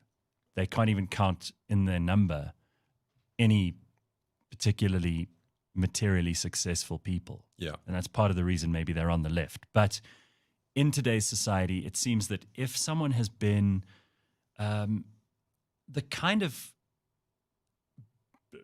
barren, and even barren is now a rude word. I suppose magnet is okay still. There are certain words that you've used in the book which I think probably are better suited to the sorts of opportunities that these guys saw and that they sought to make the most of. Yeah. And they created value where there was none, and they built things where there was nothing. And that takes a lot of vision, but it's bound to get you criticism in the rearview mirror. So with Ernest in particular, did you have to tread carefully around things just because at the time he was starting Anglo-American proper, there was such a hangover of the British Empire. There was such a hangover of South Africa's genesis as a country, the Union of South Africa at that point. There were also enormous political heads bashing, the SAP and the then very, very nascent National Party. Yeah. There were also the issues around black people in South Africa and their own representation, of which there was none, obviously. I mean, I recently did an interview, I did a talk on Pixley Kaisakaseme, who was around at about that time. And you couldn't have people more far apart than like Pixley and Sir Ernest Oppenheimer. Yeah. And yet, I think they probably had very similar views on very many political things. Yeah. Well, there's quite a lot to unpack there, but just going back to Sir Ernest Oppenheimer, you're quite right when you described him earlier as a force of nature. He was the originator of the family dynasty and of the family enterprise. And actually, interestingly enough, Nicky Oppenheimer described him to me as a kind of pirate. You know, he was a swashbuckler. He was an adventurer. He was an entrepreneur in the true sense of the word. And that often comes with sometimes rough edges. Harry Oppenheimer, by contrast, even though he had an extraordinarily warm and intimate relationship with his father, a very, very close bond, which I describe in the book as an almost telepathic connection, he was much more cerebral, he was much more measured, probably far less gung-ho. I describe him as a liberal, but of a conservative sort, to be sure. But they worked very well together. So Ernest Oppenheimer fizzed with these creative ideas, and Harry Oppenheimer tended to marshal them down on paper and give them structure. But going back to your earlier question, it was almost like more of a COO as opposed to...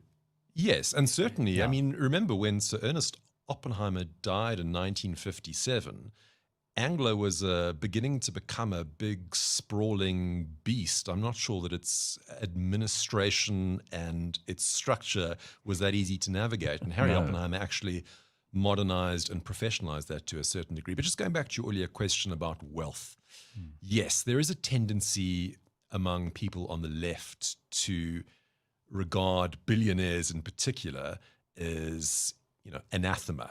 And to or some kind of perverse aberration. Yeah, or to automatically assume that the gain of their wealth somehow involved criminal enterprise, or standing on other people, which becomes crushing them underfoot. Complicated with the Anglo-American Empire. By the way, we're not picking on the left here. No. I'm only saying this because most of the people who publish books, most of the people who read books, most of the people in academia, most of the people who would do the kind of research that you did here on Harry Oppenheimer are probably people who are fairly warm to those ideas. Yes.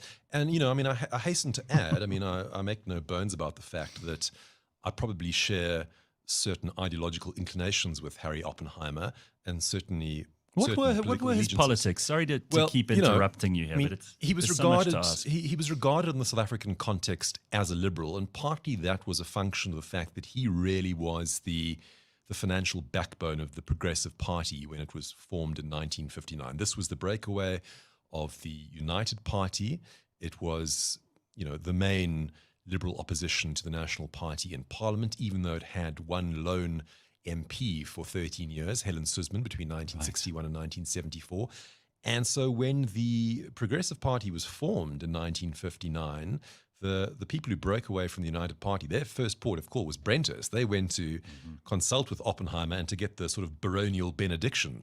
They needed his money, for one thing. He was the major bankroller of the Progressive Party throughout its existence. And he was a close personal friend of Helen Suzman's, especially Zach de Beer and Colin Eglin.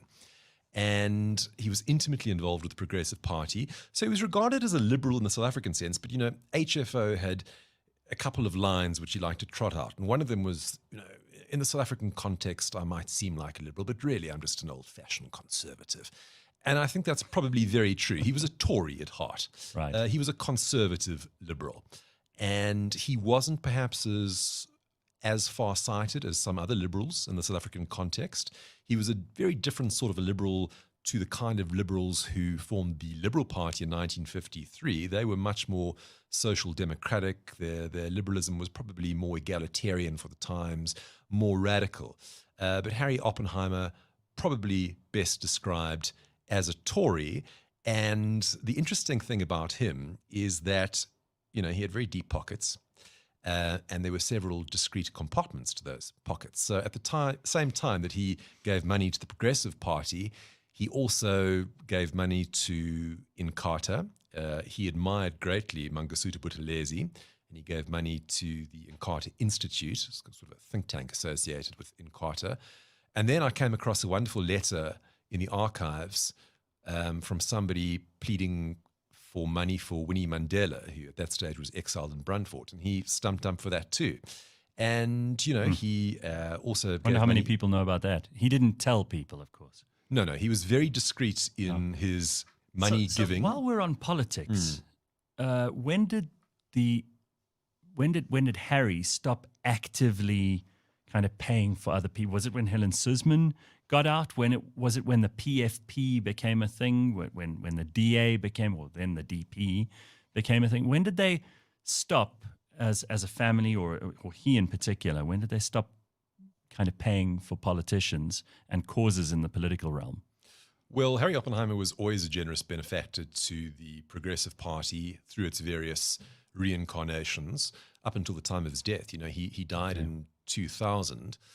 Tony Leon has this great anecdote when he became the leader of the DP in 1994 after Zach de Beer stood down. He went to see Harry Oppenheimer and to ask for money, and Harry Oppenheimer said to him, well, how much do you need? And Tony Leon hadn't really thought about a figure, so he just sort of plucked one from thin air and he said, I'd like 600,000 Rand, thank you very much. And HFO gave the money so graciously and so effortlessly that Tony Leon wondered, well, what would have happened if I'd asked for 10 times more? Probably would have got it. So he gave to political causes, especially the Progressive Party, but to various philanthropic causes throughout his life. Okay. I'm going to have to concentrate to stay on a timeline here too, because I do want us to cover quite a lot of ground, and your book is really worth anyone's time if you're interested in not only the history of this incredible man and his very, very interesting life, but also if you care about the history of South Africa, which you already hinted at. So let's just talk about the time and the place that he lived and what kinds of things he saw, the sort of people he met, because he was at this unbelievably interesting nexus of politics and business and the world changing quite rapidly, and South Africa's role in the world. They were an international business too. Yeah. There's so many things there that I think placed him in a very unique position and gave him insights that probably not a lot of people would have had.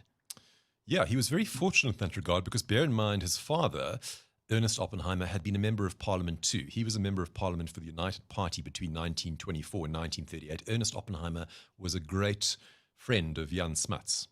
And so Harry Oppenheimer was exposed to many of the leading political lights of the day when he was a young man. So just to give a sort of broad outline for your listeners of the chronology, he was born in 1908.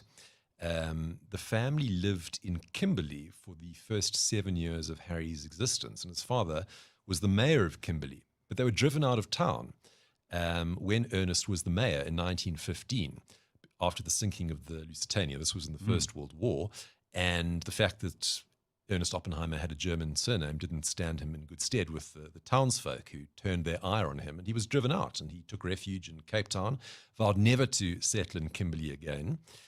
Spent the remainder... Like a mob. Yes, there was a mob. They attacked him. They attacked him in his car, and he actually took refuge in the local convent, and he never forgot the kindness of the Catholic nuns, and I think gave money to that particular convent throughout his life. Wow. So Harry ended up in England during the First World War. He was schooled at Charterhouse, went to Oxford, came back to South Africa in 1931, and that's when he gets involved in the business. So he's a young man of 23, meets all the leading figures in the United Party, forms very strong opinions on them. For example, I don't think he thought Smuts was up to much in terms of his economic knowledge. I mean, he had a great admiration for Smuts. He revered him, but he didn't think he knew too much about economics. And yes, he interacted with the great and the good, and he was really a man who transcended South Africa's parochial politics. I had this line in the book, And I say that it was easier for Harry Oppenheimer to walk through the gates of 1600 Pennsylvania Avenue as a dinner guest of the American president than it was for him to dine with the National Party Prime Minister. I'll explain why. So when he became a member of Parliament in 1948 in the watershed election, Harry Oppenheimer found himself on the opposition benches. The United Party thought this wasn't going to last for long. They'd turned around the situation. One, right? And then, no, 1948 was when D.F. Milan D.F. won. Milan, correct, sorry. And they thought, the United Party did, that they would be able to turn the situation around. The Nats had sort of rigged things on the constituency front, loaded the rural votes, and this was a short-lived thing. But as we all know, it lasted for a lot longer than a period of 5 years. And in that period of him being in Parliament, and even long beyond that, Harry Oppenheimer never dined with the National Party Prime Minister. The first time he dined with the National Party Prime Minister was when, through the good offices of his friend Henry Kissinger, he dined with P.W. Botha and Elise at Libertas in 1982. But he was invited to dine with JFK and Jackie Kennedy at the White House in 1962, I think. I came across this wonderful letter from Jackie Kennedy in Bridget Oppenheimer's scrapbook. So Bridget Oppenheimer kept these voluminous scrapbooks. They grew progressively fatter with each passing year of her marriage. And she sort of threw everything in there, you know, computer forms, old racing cards, photographs, scribbled notes, quite colourfully observant aide-memoire. But one of the things she had in there was this effusive thank you letter from Jackie Kennedy, because the Oppenheimers had gifted the first couple with this wonderful Civil War painting. And Jackie Kennedy wrote to them to say, you know, this just looks absolutely wonderful in the Red Room. It's the painting that I've always wanted. Thank you so much for coming for dinner, blah, blah, blah. So it was fascinating to me that Oppenheimer managed to meet with very significant figures on the world stage. Another was Lyndon Johnson, LBJ, great burly, bear-like figure, received Oppenheimer at the White House. But he received Harry Oppenheimer while he was having his haircut. Yeah, he used to do these weird things, like he'd talk to people from the bath or whatever. Well, he was in the bathroom, dressed in his robe, in his dressing gown, in the process of having his haircut. And once that was over, he retired to the bedroom and sort of proceeded to lie down on the bed. And he had this machine blowing air in his face to revive him before his evening's engagements. And that's how he received Harry Oppenheimer. Wow. But Harry Oppenheimer had great regard for Charles de Gaulle, was another statesman. Oh, wow. Who he met just before he left the Élysée Palace in the late 1960s. And it was a wonderful anecdote. Harry Oppenheimer went to meet de Gaulle, and de Gaulle said to him, he sort of barked at him, you know, que voulez-vous? What do you want in French? And Harry Oppenheimer hadn't really thought of an answer to this. So he said, well, I've come to see you because you're a very great man. And at the back of his mind was, actually, I've come to see you because you're pretty much like the Eiffel Tower, you know, something grand and statuesque. That must have been at the stage where de Gaulle had become so paranoid. Yes. I mean, he just thought everything was there were people against him waiting to chase him out like Louis XVI. But the interesting thing was that Oppenheimer had actually gone to see him about his handling of the Algerian situation. He wanted to see whether there were parallels with South Africa. So he had an amazing reach that really transcended the South African stage. You know, he knew international statesmen. He interacted with them. In the case of Henry Kissinger, Kissinger really sought out Harry Oppenheimer's advice on the South African situation. So he also had a really good mind for money. And it's all good and well to, you know, be this sort of crazy entrepreneur that his father was, but to actually take that and make more of it. And I think that you could maybe draw a parallel here with Johann Rupert doing the same with Anton Rupert's fortune that he built. It's rare, though, to find that. Mostly the second generation just lives on it and the third generation squanders it, right? Absolutely. And Harry had this ability to see opportunity and to, in a very much more calculated and sensible way, kind of grow this and grow that and invest in this and invest in that. And all of it was very, very well thought through. Totally. So, Could pick a good horse to back.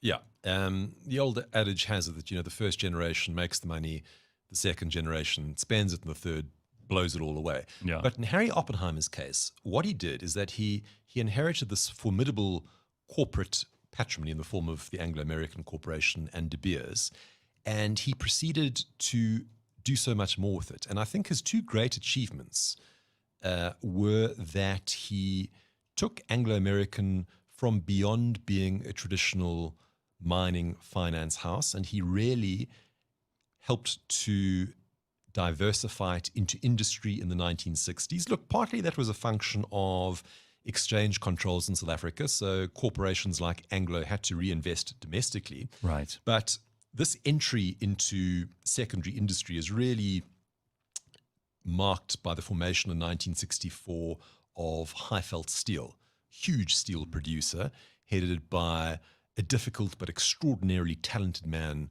Graham Boustead. And this signals Anglo's entry into secondary industry at scale, to the point where Anglo-American really completely dominated the South African economy. At one stage, I think it accounted for 70% of the market capitalization of the Johannesburg Stock Exchange, and it had a range of interests covering the whole gamut of the South African economy. It had interests in property, in finance, in construction, the Carlton Centre in downtown Johannesburg. And the other aspect of Harry Oppenheimer's contribution to the Anglo Empire was Anglo's international diversification. So you spoke earlier about Sir Ernest Oppenheimer having conceived of himself as being in the Rhodes tradition. That meant that he also sort of conceived the Anglo-American Corporation as a sub-Saharan African enterprise, whereas Harry Oppenheimer was much more cosmopolitan, much more of an internationalist, and he ended up taking Anglo to have a presence on, pretty much every single continent. He took Anglo into Australia in the 1960s. He gave it a footprint in South America in the late 70s and early 80s. The fascinating thing for me was that through its affiliate company called Minorco, which started out life as the Zambian Anglo-American Corporation, but when the copper mines were nationalized in Zambia, they took the money in dollars, repatriated to Bermuda, and that grew into Minorco. And Minorco became the single largest investor in North America by 1981, with a big interest in a massive commodities trader and banks there. So Harry Oppenheimer was an internationalist. He wanted the Anglo-American Empire to have footholds all around the globe, and this, I think, was really one of his great achievements as a corporate titan. He really expanded the presence of the Anglo-American Empire globally. So he was an empire builder, much like his father, a consolidator and a builder. Very much so. And again, rare characteristics for you to have in two generations. Yes. Subsequent generations. So the other interesting thing about him that I think a lot of people are quite fascinated by is the fact that there was this Jewish heritage of which they were never embarrassed, right? They were never, it was never a, oh no, we're not Jewish, but they were also converts to Christianity. And so for a lot of people, this seems like it's something that is almost like cognitive dissonance, but to them it wasn't. And they continued to support many Jewish causes. They also had a very healthy relationship with Israel, especially with respect to the diamond businesses. And it was something that they managed to straddle quite elegantly, I think. So that's a fascinating topic. When I interviewed Nicky Oppenheimer, he was absolutely insistent that his father had a bar mitzvah, but I could find no record of it. Interestingly, in the collection, there is Harry Oppenheimer's bris certificate, which for your Gentile listeners is his circumcision certificate at birth. But there was no documentation about his bar mitzvah. And, the family left Kimberley in 1915, at which stage Harry was 6, turning 7. Ernest vowed never to live there again. But there was this kind of mythology which had developed that, yes, Harry Oppenheimer had had a bar mitzvah at the Kimberley Shul. Yeah. But I could find no documentary supporting But that wouldn't have been in that. Kimberley, and he would have had to have been 14. Well, precisely. No. And then, interestingly, I found in the collections, in the papers at Brenthurst, a baptism certificate for Harry's brother Frank. Harry had a brother Frank, 2 years younger than him, born in 1910, died tragically in Madeira in a drowning accident in 1935. And I found a baptism certificate for a parish, Anglican parish, Hampstead Heath on the Hill, dated 1919. And I thought, well, that's strange. Surely there would have been an equivalent record for Harry. Surely he would have been baptized at the same time. Anyway, I couldn't find such a record, but it seems to me that he probably would have been baptized in 1919. He went to Charterhouse, this English public school, which, in the fashion of English public schools, probably, I should imagine, had an undercurrent of anti-Semitism. In Oxford, I came across a note from Harry Oppenheimer's old housemaster recommending him for admission to Christchurch, the college that he attended at Oxford. And in this note, his housemaster said, Harry Oppenheimer, wonderful chap, very bright, will do well in life, not so much good at games. The only thing that counts against him is his name and his appearance, which I presume was an anti-Semitic jibe. Oh, wow. So, Gareth, Sir Ernest Oppenheimer converted in the 1930s. He had a series of tragedies. His wife, Harry's mother, May, died in 1934. Frank, the other son, died in 1935. And he found solace in a woman called Ina Oppenheimer. She'd been married to another Oppenheimer before then. And she was actually a Catholic. But I came across in the records a letter from Sir Ernest Oppenheimer writing to the Anglican Bishop of Johannesburg seeking communion, dated 1938. So his conversion definitely took place then. And yes, the family did straddle the Jewish Anglican divide. Although interestingly, I listened to an interview conducted by John Robbie with HFO. And when John Robbie sort of pressed him on the Jewish heritage, HFO was a famously imperturbable man. Nothing really unsettled him. But he didn't really fancy answering too many questions on the Jewish heritage. But he was a great benefactor to Jewish causes. Admired David Ben-Gurion, visited the state of Israel for the first time in 1968 with his great friend Edmund de Rothschild, who was also a great benefactor to Israeli and Jewish causes. And then interestingly, Harry Oppenheimer's eldest granddaughter, Victoria, married a Jewish man shortly after HFO's death. So, yeah. And what did he say about this in the interview that you heard with John Robbie? Well, that interview would have been conducted, I think, in the early 1990s. So Victoria hadn't met her No, husband. but what did he say about the whole I can't remember heritage? exactly what he was. He just he wasn't too keen on engaging on that topic of conversation. I can't recall specifics of his answer. But look, people often said that the Anglo-American Empire was a very waspy institution. Oh, yeah. They often noticed that Jews didn't prosper in the organization. And there was often talk that, in order to do well and to get ahead at Anglo-American, you had to be cut from a certain cloth. It helped if you'd gone to a private school in South Africa, or even one step better, a public school in England, Eton or Harrow or Charterhouse. It helped if you'd been a Rhodes Scholar and gone to Oxford. They often said of Cambridge men that they didn't work out at Anglo. And HFO's PAs often tended to be Rhodes Scholars who had studied the PPE degree at Oxford, which was interesting. So, it was quite, I think, a waspy institution in its heyday. So there are probably lots of things that we'll leave out here, and that's okay. Were there things that surprised you, especially about the stuff that most people didn't know? I mean, we obviously saw the company reports, and we knew how well Anglo was doing here, there, and everywhere, where they were invested, what kinds of new businesses they were taking on, the sorts of places that they lived in South Africa and abroad.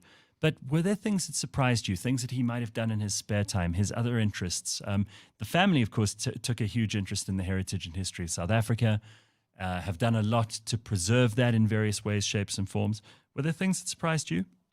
Yes. The thing about Harry Oppenheimer is that he was unusual for a Johannesburg captain of industry or mining mogul. Often it's said of those kind of people that they tend to be quite rough and ready and brash. Oppenheimer was very sophisticated, highly cultured. He was at his happiest, I think, when he retreated to his study in the Brenthurst Library, surrounded by his first editions of Byron and Shelley and Keats. Oh, really? So he would read the classics, huh? Absolutely. He loved quietly Shakespeare. maybe walk around the garden and yes. that sort of thing. Well, he loved walking around the estate at Brenthurst. This was his thinking time. It's when some of his best business ideas came to him. But he also loved going to his study. He collected first editions. He loved the works of the English Romantic poets. He also loved collecting French Impressionist painting. So he was a deeply... That's not a cheap hobby. No, not at all. So he was a deeply cultured man.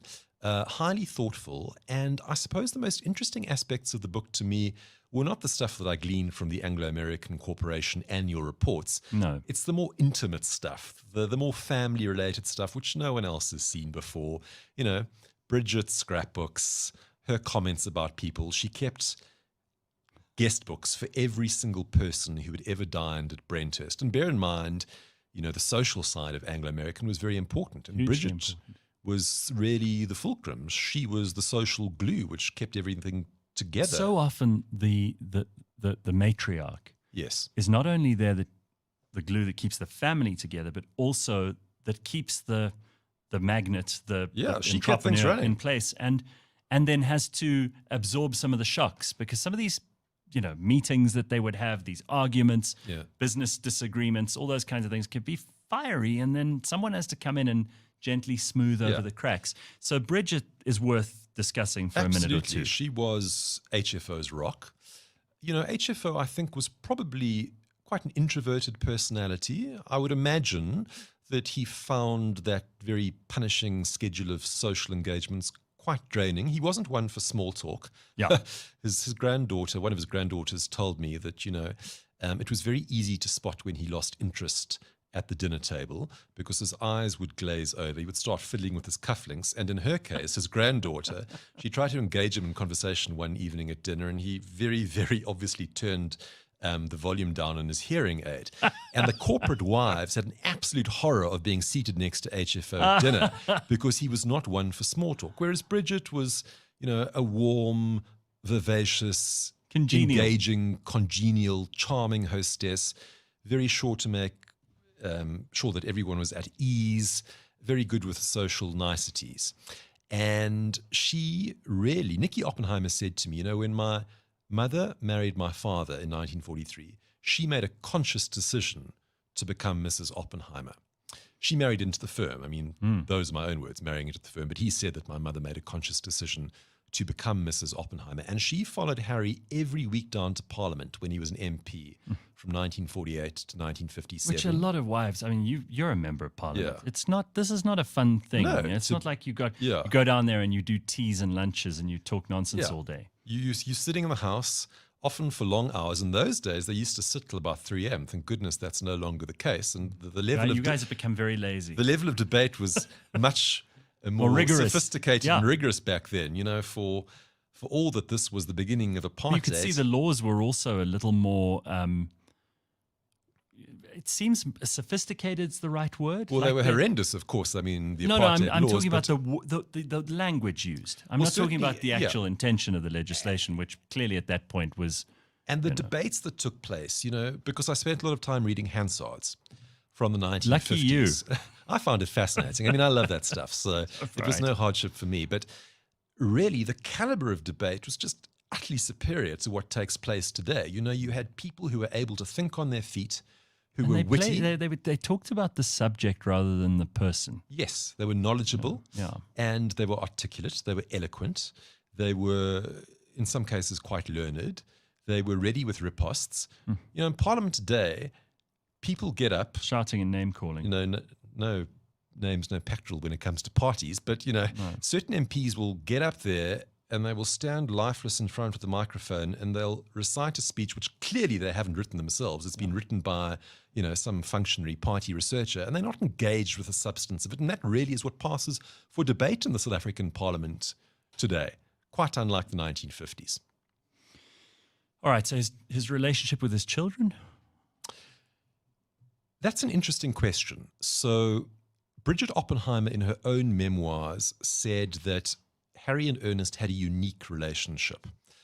And as I said earlier, it was a warm, special bond. Harry Oppenheimer said that he had these memories of walking around the Brenthurst estate with his father, deep in conversation, and Sir Ernest Oppenheimer would impart what Harry later recognized as suitably edited extracts from Voltaire's Zadig and Candide. And Nicky Oppenheimer had a different sort of relationship with his father. Partly, I think that was because he had different aptitudes and interests. Nicky Oppenheimer has a very close relationship with his own son, Jonathan, yes, which I think is more based around sporting pursuits, helicoptering and golfing and cricket. But you must bear in mind that when Harry Oppenheimer entered the business in the early 1930s, Anglo-American really was a family enterprise, a family-run business in the true sense of the word. By the time that Nicky came of age, it was a big behemoth, a sprawling beast with several different operating divisions run by professional managers. It was much harder at that stage for the family to retain an iron grip over Anglo-American. So, look, Harry Oppenheimer, I think, had perhaps a different relationship with his children than he did with his father, but it was a warm and intimate relationship nonetheless. He was a caring father. You know, I once was reading his diaries from the 1950s when he was a member of parliament, and he had to rush Nicky off. He had some abdomen troubles. And I remember talking to Mary Slack about it, and she said, well, I wonder where my mother was during all of this, because it was often HFO who was taking them off to the doctor, or he was, you know, on hand to deal with that sort of stuff. Wouldn't expect that. Yes. So I think he was a very loving father. You know, that love, I think, was often expressed through gift giving. Do you think he ever thought about, he must have, but it seems to me some of these people who we imagine spending a lot of time thinking about their legacy and their contribution to society, sometimes they don't. Sometimes they're so busy with the day-to-day stuff and they're already making that happen that they don't sit back and strategize about this. Do you think Harry was very conscious of his place in society, his role in business, in politics, and in everything else? Do you think he thought very hard about how the world might remember him and acted on the basis of that? Or do you think it was just he lived and kind of the world watched him and then people like you would come much later and write biographies? No, I think he was very mindful of his legacy. I don't think he was the sort of person who lived unthinkingly in the moment. I think he was highly introspective. His father was. Yes, his father, as I say, operated much more on gut and impulse and instinct. Harry, I think, was much more cerebral, more calculating, more thoughtful, which is not to say that Ernest Oppenheimer was unintelligent by any... No, or cavalier, sure. No, absolutely not.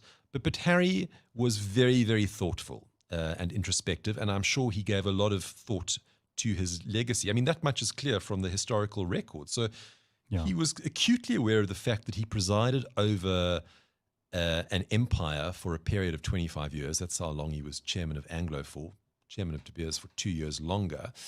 And even at the height of that empire, his leftist detractors, and not even necessarily from the left, people said that, you know, most of his career was detractors from the right. That too, which we can get into. Afrikaner nationalists, so a lot of people who just had an enormous amount of animus for him and his family, maybe even anti-Semitic stuff deep down inside, who knows? Absolutely. But, you know, these Reich Oppenheimers. Yeah. But on the legacy stuff, he knew that the Anglo-American empire was always going to be accused of having profited from the terrible triumvirate of migrant labor, pass laws, and single-sex compounds on the mines. And he was very, very mindful of that. And he often said that, you know, Anglo-American did what it could. We were often at the forefront of ethics compared to the other mining houses, some of which were very conservative and hidebound. But he acknowledged that Anglo-American should have done a whole lot much sooner. So, for example, they approached H.F. Verwoerd when he was the Minister of Native Affairs and asked him for permission to house up to 10% of their workforce in married living quarters, which would have dealt a blow to the migrant labor system. Right. And Verwoerd, of course, was a notoriously difficult, obstinate, ideologically zealous man. He said no. But he did actually give them a 3% allocation, but not even at its height did Anglo-American ever fool that 3% quota of living married quarters, which was a blemish on their copybook. And there are all sorts of other things which the Anglo-American Corporation, by extension Oppenheimer, can be accused of not having done right. And Oppenheimer was mindful of that. But yeah, we can certainly chat about the demonization by both left and right. Fascinating stuff. I mean, later on in his life, he was already quite old by then, but this country went through the changes of the 90s, which were seismic. And I'm curious as to how he saw that happening, how involved he still was at that point, and what it meant for their business, for the family, and his own political views, which stretched back way further than the earliest days of the struggle, but of which he must have been aware throughout. Yeah. So look, in 1990, at the time of the unbanning of the ANC and the SACP, he was 82 years old. Yeah. He'd been retired from Anglo and De Beers for 8 years, but obviously he was a sort of eminence grise in the background. He would go into 44 Main Street every day, and he was a consummate wielder of soft power. Oppenheimer was a totemic figure in the white corporate establishment. Long after his retirement, people looked up to him. But for all that, he wasn't centrally involved. Now, this is an argument often used by the proponents of radical economic transformation. They say that Oppenheimer is the hidden hand behind the Constitution. He basically steered the ANC's macroeconomic policy choices after the 1990s. It's all rubbish. It's all totally overdone. Yes, big business and the ANC cozied up to each other to a certain extent in the mid-1990s. How cozy? Well, there was something called the Brenthurst Group, and these were secret meetings at the time, which took place between the top tier of ANC economic planners. Mandela was certainly present, and from the white corporate establishment, the likes of Donald Gordon, HFO, Conrad Strauss from Standard Bank, all the heavy hitters were present, and they would meet on sporadic occasions over a period of 2 years, 1994 to 1996, in the seclusion of the Brenthurst Library. And because these meetings took place in secret, there was a lot of speculation about what took place there. But I was fortunate to be able to have access to minutes from those meetings and also interviewed a number of the central players. And Bobby Godsell said to me, well, actually, they were really a waste of time because people were excessively polite. And both Mandela and HFO were pretty hands-off. And I don't believe that business extracted any significant concessions from the ANC in the meetings of the Brenthurst Group. You must bear in mind that a lot of other pressures were brought to bear on the ANC at the time. The Berlin Wall had fallen, communism had collapsed, the ANC's whole ideological anchorage became unmoored, and there was a lot of international pressure on them to move away from their more hidebound, sclerotic socialist pronouncements.